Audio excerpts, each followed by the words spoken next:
বছর পরে তার জাদু দিয়ে অনেক বড় একটি জাদুর সোনা তরমুজ বাড়ি বানিয়ে দেয়। মা, ও মা, দেখো আমাদের এখানে অনেক বড় একটি জাদুর সোনা তরমুজ বাড়ি হয়েছে। কি অবাক ব্যাপার! এটাও কি আবার সম্ভব নাকি? মিনা, শোনো না, আমি অনেক ভালো। এটা হলো জাদুর সোনা তরমুজ বাড়ি।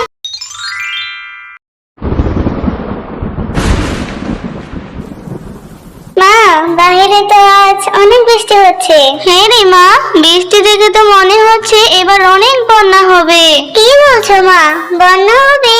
মা, আমার খুব ভয় করছে মা। আর দেখো বাইরে কিভাবে বিদ্যুৎ চমকাচ্ছে।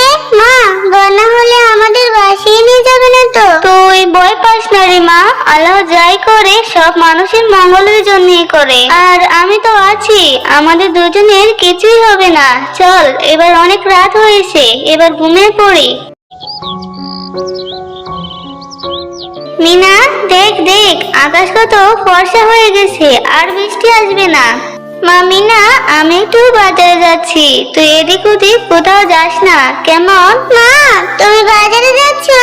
আমাকেও তোমার সাথে নিয়ে যাও না মা। আমার যে বাড়িতে একা একা থাকতে একদম ভালো লাগে না। কিন্তু মিনা, তুই যে আমার সাথে গেলেই এটা ওটা খাবার বায়না ধরবি। আমার কাছে যে কোনো টাকা নেই, আমি তোকে কিভাবে কিনে দেব? আমি তোকে কিছুই কিনে দিতে পারবো না। তার চেয়ে বরং তুই বাড়িতেই থাক, আমি বাজার থেকে বেরোর সময় তোর জন্য চকলেট নিয়ে আসবো, কেমন? ও মা, আমি তোমার সাথে গেলে কিছু কিনাও খাবার বায়না ধরবো না। তুমি যদি আমাকে তোমার সাথে নিয়ে যাও না মা, আমাদের বাড়িতে একা একা থাকতে একদম ভালো লাগে না। আচ্ছা ঠিক আছে, চল, গিয়ে আবার কোনো কিছু খাবার বায়না ধরবি না। যদি বায়না ধরিস তাহলে আমি তোকে কিছুই কিনে দিতে পারবো না। চল, এখন দেরি হয়ে যাচ্ছে। এরপর মিনা তার মায়ের সাথে বাজারে চলে যায়। আর তার মা যখন বাজার করছিল তখন মিনা বাগের দোকানে তরমুজের দিকে দেব দেব করে তাকিয়েছিল। ও মা, দেখো পাশের দোকানের বাঘ মামা তরমুজগুলো দেখতে কত সুন্দর দেখাচ্ছে। এই তরমুজগুলোর ভিতরে মনে হয় লাল, খেতেও মনে হয় অনেক সুস্বাদু হবে। মা, তুমি আমাকে একটি তরমুজ কিনে দাও না। মিনা, এর জন্যই তোকে আমি বাজারে আনতে চাইনি। আমি জানি তুই বাজারে আসলে কোনো একটি কিছু খাবার বায়না ধরবি। আমার কাছে যে টাকা ছিল সে টাকা দিয়ে তো ভালো মন্দ বাজারই করতে পারলাম না রে মা।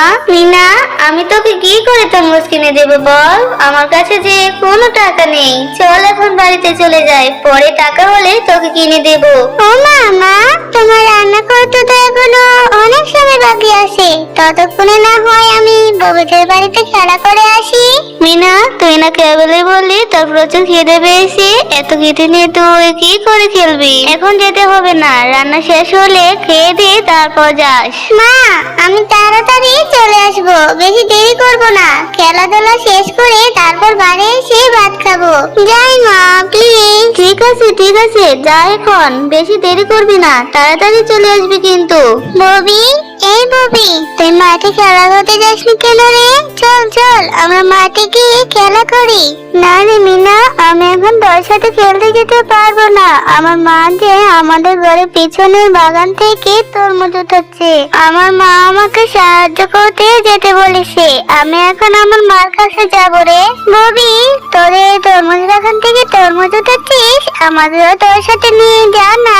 আমি যদি তোর মাকে তরমুজ উঠাতে সাহায্য করি, তারপর যদি তোর মা আমাকে একটি তরমুজ দেয়, তাহলে আমি সেই তরমুজটি মজা করে খাবো। আবারও না খুব ইচ্ছে করে তরমুজ খেতে। আচ্ছা মিনা, তাহলে তুইও আমার সাথে চল। মা, তোমার তরমুজটা নাকি হয়েছে আর তরমুজ কি পেকেছে? তাও তো আমাকে একটি তরমুজ, আমি খাবো। দেখো মা, আমি মিনাকেও আমার সাথে করে নিয়ে এসেছি, মিনাও নাকি তরমুজ খাবে। মিনাকে একটি তরমুজ দাও না মা।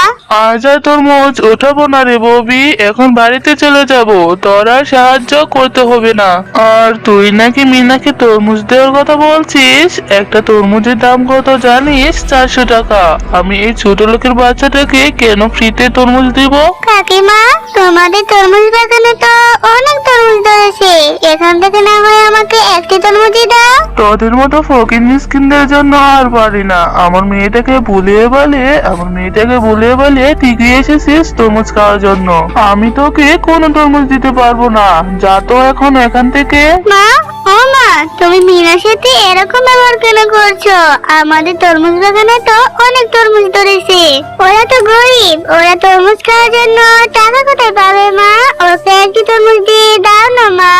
আচ্ছা ঠিক আছে রে মা, তুই যেহেতু এত করে বলছিস, ওকে আমি কি করে ফিরিয়ে দে। এই দেখ, আমার পাশে একটি পচা তরমুজ আছে। এই তরমুজটি পুরো অংশে পচা নয়, এটি কাটলে কিছু ভালো অংশ বের হবে, সেটুকু না হয় তুই খেয়ে নিবি, কেমন? ঠিক আছে কাকিমা, আমি পয়সা তরমুজটি নিয়ে বাড়িতে চলে যাব। এই পয়সা তরমুজ থেকে যদি কেটে কিছু ভালো অংশ পাই, তখন সেটি আমি চিপটি করে খাবো। মা দেখো, ববির মা আমাকে এই তরমুজটি দিয়েছে। ওদের বাগানে না মা অনেক তরমুজ ধরেছে। এই তরমুজটি কিছু অংশ নাকি পচা, আর কিছু অংশ নাকি কাটলে ভালো পাওয়া যাবে। তুমি আমাকে এই তরমুজটি কেটে দাও তো, আমি বসে বসে খাবো, মজা করে খাবো। দয়া, তোর জন্য আমি সে কখন থেকে বাদ বেড়ে বসে আছি, আর বাঘিনী মামি নাকি তোকে একটি পচা তরমুজ ধরিয়ে দিল, আর তুই নাচতে নাচতে নিয়ে এলি। মা, এই তরমুজটার পুরো অংশ তো পচা নয়, কিছু অংশ কাটলে ভালো পাওয়া যাবে। মা, তুমি আমাকে এই তরমুজটি কেটে দাও না মা, আমি খাবো।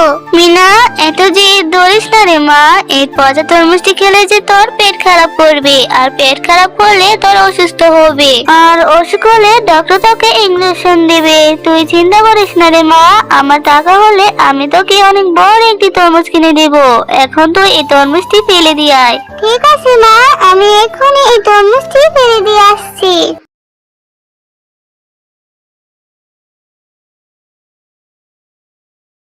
মিনা মা, তুই এখনো ঘুমাসনি? তুই মন খারাপ করিস না রে মা, আমার যখন টাকা হবে তখন তোকে অনেক বড় একটি সুন্দর তরমুজ কিনে দেব। এখন ঘুমিয়ে পড়, অনেক রাত হয়েছে তো। আরে এই অসহায় মেয়ে মিনা কতই না বায়না ধরেছে তরমুজ খাওয়ার জন্য, আর বাগানে কিনা তাকে একটি পচা তরমুজ ধরিয়ে দিল। বাগানে অনেক লোভী।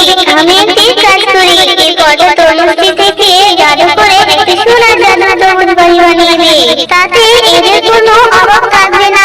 এই জাদু সোনা তরমুজ বাড়ি থেকে অনেক সোনা নিয়ে বিক্রি করতে পারবে। এখান থেকে সোনা বিক্রি করে তাদের সংসার চালাতে পারবে। এতে তারা সুখে শান্তিতে বসবাস করতে পারবে। এরপর পরে তার জাদু দিয়ে অনেক বড় একটি জাদুর সোনা তরমুজ বাড়ি বানিয়ে দেয়। মা, ও মা, দেখো আমাদের এখানে অনেক বড় একটি জাদুর